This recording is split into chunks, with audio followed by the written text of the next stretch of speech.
Imagina perder a un ser querido en un accidente que podría haberse evitado si se hubieran atendido las advertencias. En este video exploramos 5 grandes desastres de todo el mundo que, en retrospectiva, podrían haberse evitado.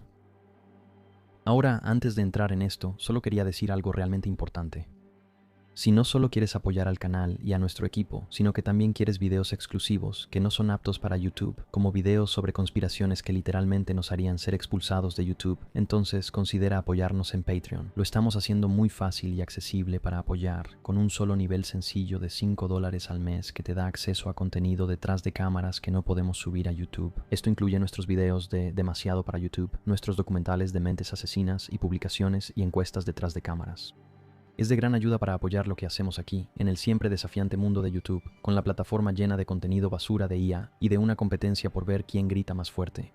Queremos mantener las raíces de este canal y seguir con el contenido que a nosotros y a ustedes les encanta. Ya no tenemos ningún deseo de simplemente hacer lo que YouTube quiere que hagamos.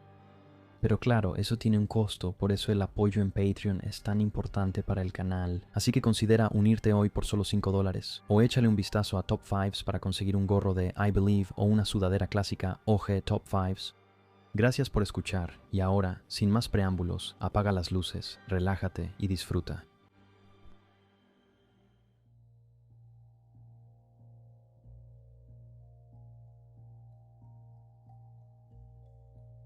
Desastre de Aberfan.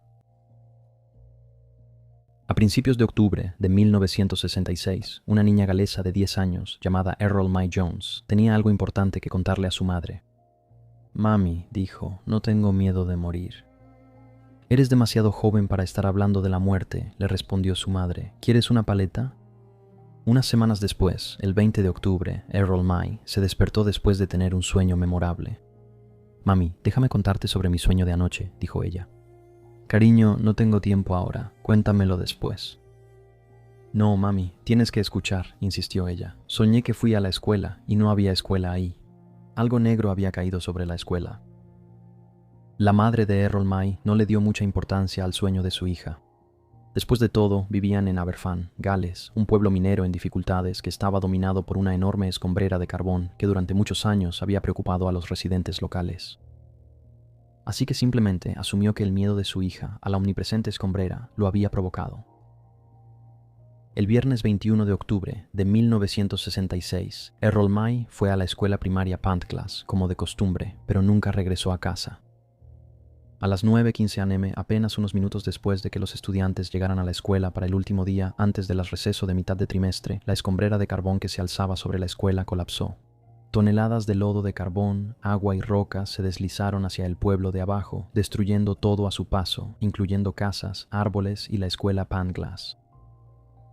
La tragedia resultó en la muerte de 116 niños y 28 adultos, y el impacto de ese día todavía resuena en el pequeño pueblo galés, donde todos los que vivían ahí conocían a alguien afectado por el colapso.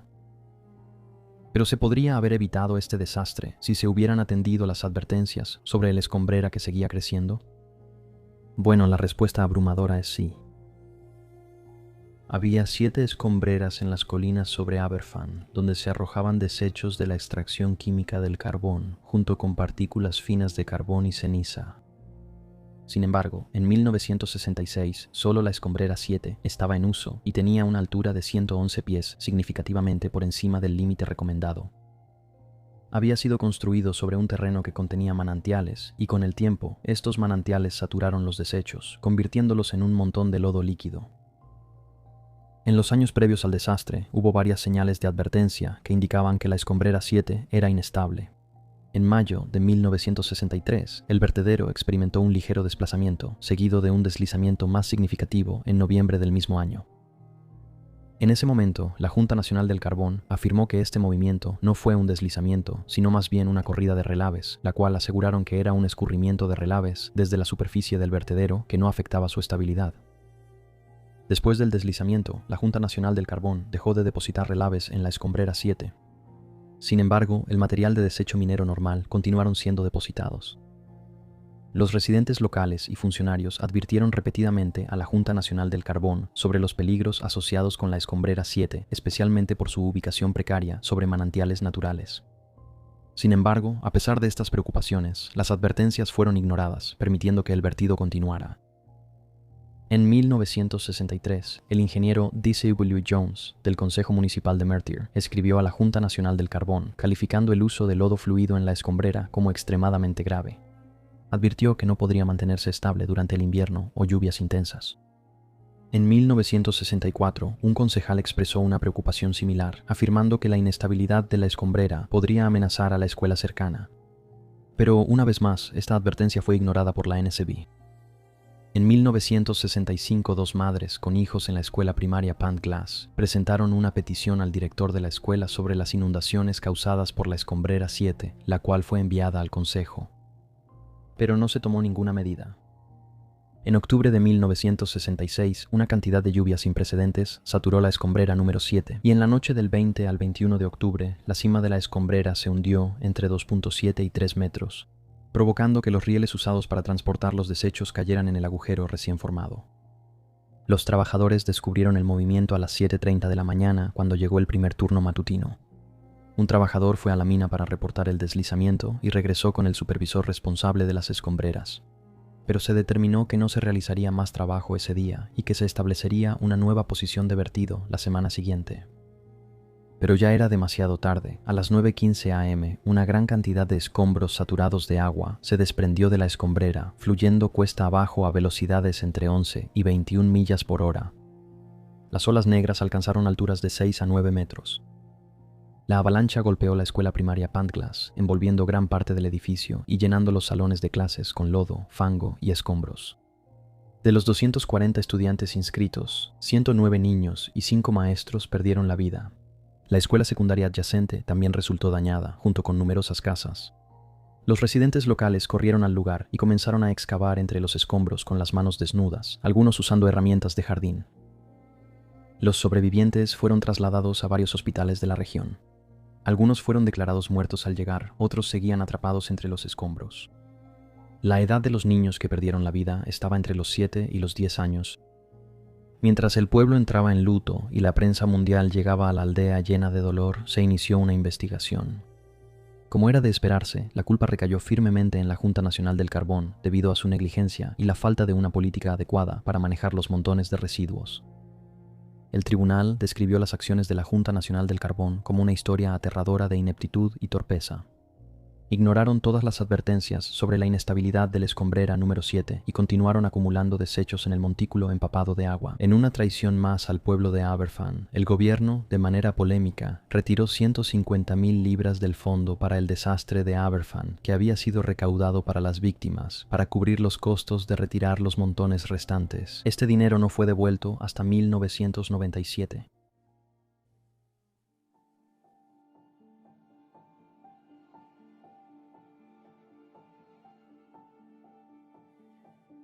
El transbordador espacial Challenger. Cualquiera que haya presenciado la pérdida del transbordador espacial Challenger poco después del despegue, el 28 de enero de 1986, recordará el silencio atónito de la multitud cuando el cohete explotó ante sus ojos, matando a los 7 astronautas a bordo. Pero ese shock y dolor iniciales se convirtieron en enojo cuando se reveló que el desastre pudo haberse evitado. En los días previos al lanzamiento había una gran emoción en torno a la misión del transbordador 51L, especialmente porque una de las tripulantes era la maestra Krista McAuliffe de Concord, New Hampshire, quien en 1985 fue seleccionada entre más de 11,000 solicitantes para el proyecto maestro en el espacio de la NASA y estaba programada para convertirse en la primera maestra en volar al espacio.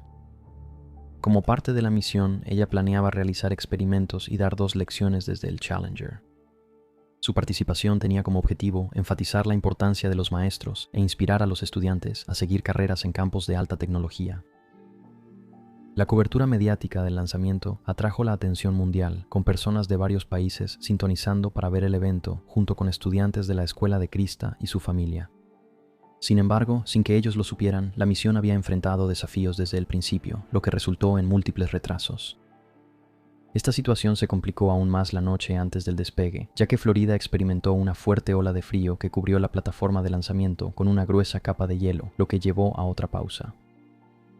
Pero el cohete que finalmente despegó a las 11:38 am el 28 de enero de 1986 estaba condenado, ya que el daño ya estaba hecho. El intenso frío había reducido la flexibilidad de dos juntas tóricas de goma que sellaban la unión entre los segmentos del propulsor sólido derecho. Normalmente, los tres motores principales del transbordador se encendían para impulsar el vehículo hacia adelante, mientras que los propulsores se encendían cuando el vehículo regresaba al centro. Sin embargo, en la mañana del accidente ocurrió una rotación en la unión, lo que impidió que las juntas tóricas volvieran a sellar y permitió que los gases calientes de escape se escaparan.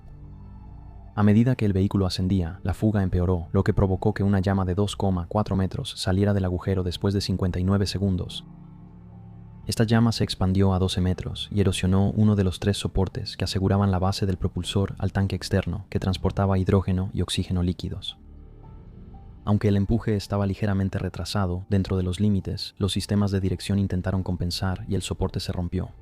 La base del propulsor giró hacia afuera, haciendo que la punta rompiera el tanque externo de combustible, lo que resultó en una explosión catastrófica. Las cámaras de seguimiento en tierra captaron una breve llama en el lado derecho del vehículo, solo unos segundos antes de que desapareciera en una bola de fuego. Incluso si la fuga se hubiera detectado al momento del despegue, no habría habido oportunidad para que la tripulación escapara, ya que el orbitador del transbordador no podría sobrevivir a una separación a alta velocidad, desde el tanque hasta los momentos finales de la combustión del propulsor. El Challenger se desintegró en la explosión, pero la sección delantera con la cabina de la tripulación permaneció intacta por un breve tiempo antes de caer al océano. Es probable que la tripulación haya perdido el conocimiento debido a la pérdida de presión en la cabina y la falta de oxígeno minutos antes del impacto. La causa del accidente se identificó en cuestión de días. La Comisión Rogers, que investigó la explosión del Challenger, recibió testimonios alarmantes de ingenieros que habían expresado preocupaciones sobre la confiabilidad de los anillos O durante al menos 2 años. Estos ingenieros advirtieron específicamente sobre la posibilidad de una falla justo antes del lanzamiento del Challenger, diciéndole a la NASA que las bajas temperaturas podrían provocar una falla en los anillos O. Las investigaciones descubrieron fallas de diseño en los anillos O, los cuales se vieron comprometidos por las bajas temperaturas el día del lanzamiento. Además, la comisión descubrió que el proceso de toma de decisiones de la NASA era defectuoso, ya que la administración ignoró las advertencias de los ingenieros sobre los riesgos asociados para cumplir con el calendario de lanzamiento. Aunque no se presentaron cargos penales contra los responsables, tanto los ingenieros como las familias de las víctimas presentaron demandas contra el contratista, Morton Thiokol. Finalmente se llegaron a acuerdos, y la NASA también llegó a un acuerdo con algunas de las familias.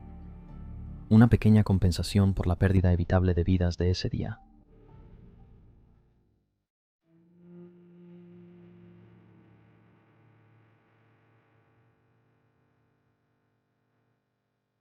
El tsunami del Océano Índico de 2004.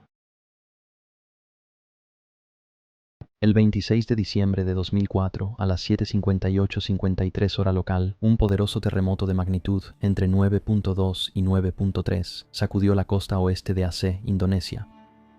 Fue resultado de una ruptura a lo largo de la falla entre las placas de Birmania e India, alcanzando una intensidad de Mercalli de 9 en algunas áreas. El terremoto provocó un tsunami masivo conocido como el tsunami del Boxing Day, con olas de hasta 30 metros de altura.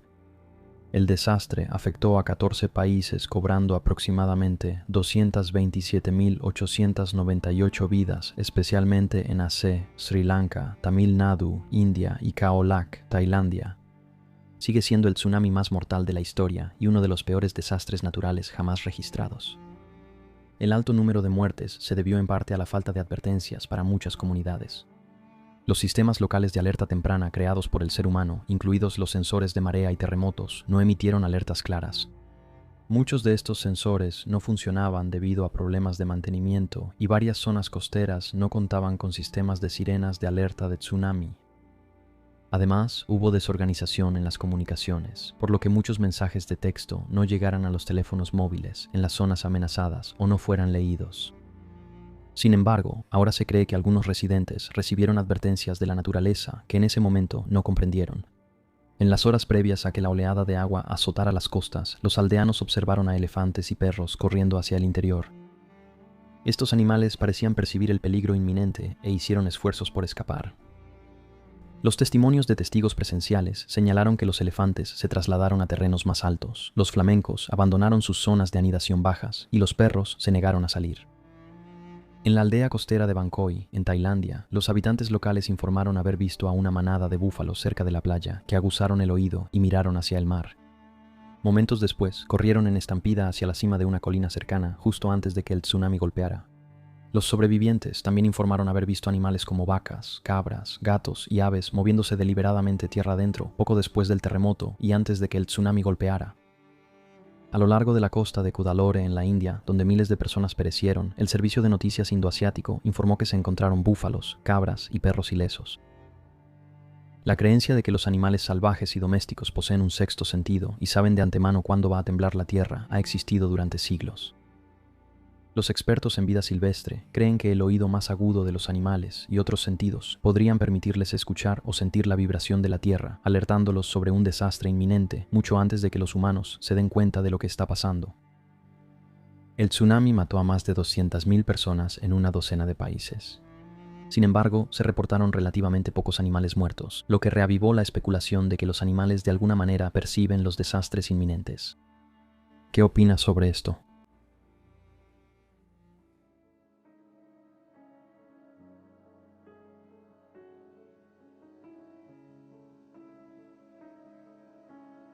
La tragedia del gas de Bhopal. El 3 de diciembre de 1984, más de 500.000 personas que vivían cerca de la planta de pesticidas Union Carbide India Limited en Bhopal, Madhya Pradesh, India, estuvieron expuestas al gas altamente tóxico isocianato de metilo. La fuga de gas resultó en más de 558.000 personas heridas, incluyendo 38.478 casos de lesiones parciales temporales y 3.900 lesiones graves y discapacitantes permanentes. Las estimaciones sobre el número de muertos varían. El conteo oficial es de 2.259 muertes inmediatas. Sin embargo, otros estiman que alrededor de 8.000 personas murieron dentro de las 2 semanas posteriores al incidente y otras 8.000 o más sucumbieron posteriormente a enfermedades relacionadas con el gas. El incidente es considerado el peor desastre industrial del mundo, pero esto era un accidente anunciado y hubo varias advertencias en los meses y años previos al desastre. Durante 3 años, el periodista de Bhopal, Rajkumar Keswani, advirtió repetidamente a la administración que la planta de Union Carbide no era segura. En mayo de 1982, Keswani escribió un artículo escalofriante para el diario local en hindi, Jansata. Este fue el primero de muchos artículos advirtiendo a los residentes sobre los peligros que representaba la planta local. En septiembre de 1982 publicó otro artículo titulado «Por favor, salven esta ciudad». Artículos posteriores tenían títulos sombríamente proféticos como Bhopal sentado sobre un volcán y Si no entiendes esto, serás aniquilado. Solo unos meses antes de la tragedia, escribió su último artículo, Bhopal al borde de un desastre. Keswani estaba convencido y trató fervientemente de advertir a sus lectores que su ciudad estaba al borde de la aniquilación. Él afirmó, solo hará falta 1 hora y media para que muera toda la población. En una escalofriante advertencia, escribió, «Despierten, gente de Bhopal, están al borde de un volcán». A lo largo de los años, Keswani entrevistó a docenas de empleados preocupados en la fábrica de Union Carbide, donde un trabajador había muerto debido a un derrame de fosgeno que involucraba isocianato de metilo, y los accidentes menores ocurrían de manera rutinaria, pero a menudo eran encubiertos.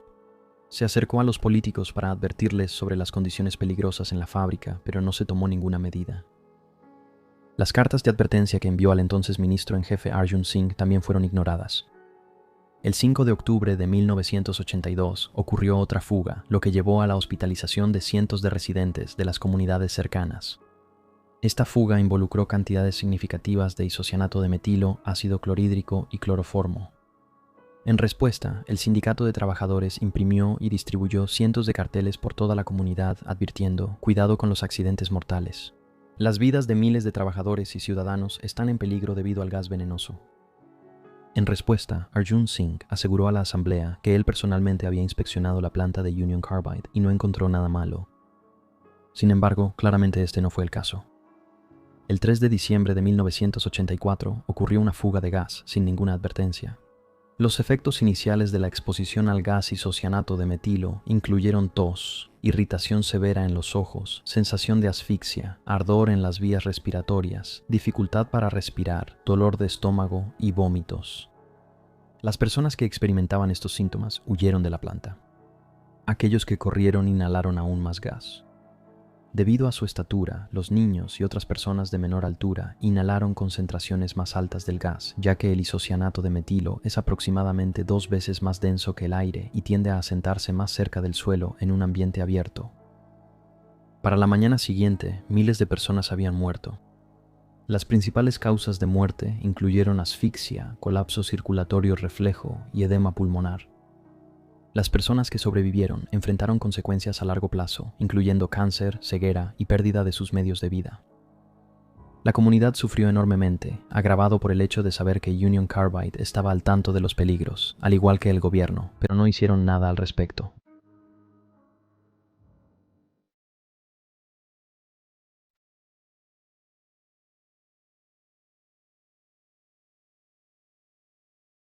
El colapso de la presa San Francisco. La presa San Francisco, también conocida como la presa San Francisquito, era una presa de arco de gravedad de concreto ubicada en el cañón San Francisquito, en el norte del condado de Los Ángeles, California. Fue construida entre 1924 y 1926. Trágicamente, la presa falló catastróficamente en 1928, lo que resultó en la muerte de al menos 431 personas debido a la inundación que desató.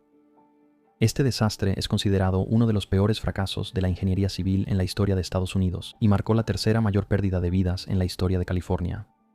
Sin embargo, esta pérdida de vidas pudo haberse evitado si se hubieran atendido las señales de advertencia que indicaban la inestabilidad de la presa. La presa fue construida para atender la creciente demanda de agua de Los Ángeles mediante la creación de un gran embalse para regulación y almacenamiento.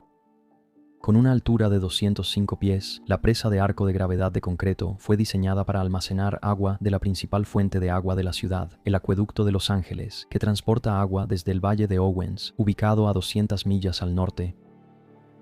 Sin embargo, poco después de que se completó en 1926, se observó una filtración moderada en los estribos de la presa, junto con 2 grietas verticales de contracción en la cara de la presa. William Mulholland, el ingeniero jefe de la Oficina de Obras Hidráulicas y Suministro de Agua de Los Ángeles, y su ingeniero jefe asistente y gerente general, Harvey Van Norman, inspeccionaron las grietas y consideraron que estaban dentro de los límites esperados para una presa de concreto de ese tamaño. Sin embargo, durante los siguientes años, hubo una inquietud general entre los agricultores, trabajadores y residentes del valle debido a las filtraciones persistentes y al terreno saturado que la rodeaba. Un agricultor estaba tan preocupado que empezó a dormir en su granero con la puerta abierta para poder escapar rápidamente si era necesario. Además, un grupo de trabajadores navajos nativos, empleados en el rancho cercano del actor Harry Carey, supuestamente solicitó permiso para irse un mes antes del colapso, después de que su curandero notara una gran grieta en la cara de la presa y tuviera una premonición de un desastre inminente. Lamentablemente, tenían razón. El 12 de marzo de 1928, poco después de que el embalse alcanzara su capacidad máxima por primera vez, el encargado de la presa, Tony Harnisch-Weger, quien también era agricultor y vivía en el lugar, notó una nueva fuga en el estribo oeste de la presa. Él notificó a Mulholland y Van Norman, quienes llegaron alrededor de las 10:30 de la mañana y pasaron 2 horas inspeccionándolo. Después de su evaluación, concluyeron que no había peligro y se fueron. Poco antes de la medianoche de ese mismo día, la presa colapsó, causando que una parte significativa de la estructura se rompiera y bajara por el cañón. Esto creó una ola de 140 pies que avanzó durante 11 millas y continuó viajando 50 millas río abajo por el río Santa Clara hasta el océano. El desastre arrasó con el cañón, destruyendo todo a su paso, incluyendo una planta de energía, enterrando áreas bajo sedimentos y dañando gravemente puentes, carreteras y la línea secundaria del ferrocarril Southern Pacific. Harnisch-Weger y su hijo de 6 años, Koda, estuvieron entre las primeras víctimas de la inundación. Sus cuerpos nunca fueron recuperados. Más de 400 personas más perecieron en el desastre, aunque el número real se desconoce, ya que muchos de los cuerpos nunca fueron encontrados. Una investigación sobre el desastre concluyó que fue causado principalmente por la inadecuación de la roca San Francisquito para soportar una presa y un embalse. Aunque Mulholland fue absuelto de cargos criminales relacionados con la falla de la presa St. Francis, aceptó toda la responsabilidad por el incidente, diciendo: "No culpen a nadie más, simplemente échenmelo a mí". El desastre manchó su reputación y prácticamente terminó con su carrera. Si tan solo hubiera prestado atención a las señales de advertencia, muchas vidas podrían haberse salvado.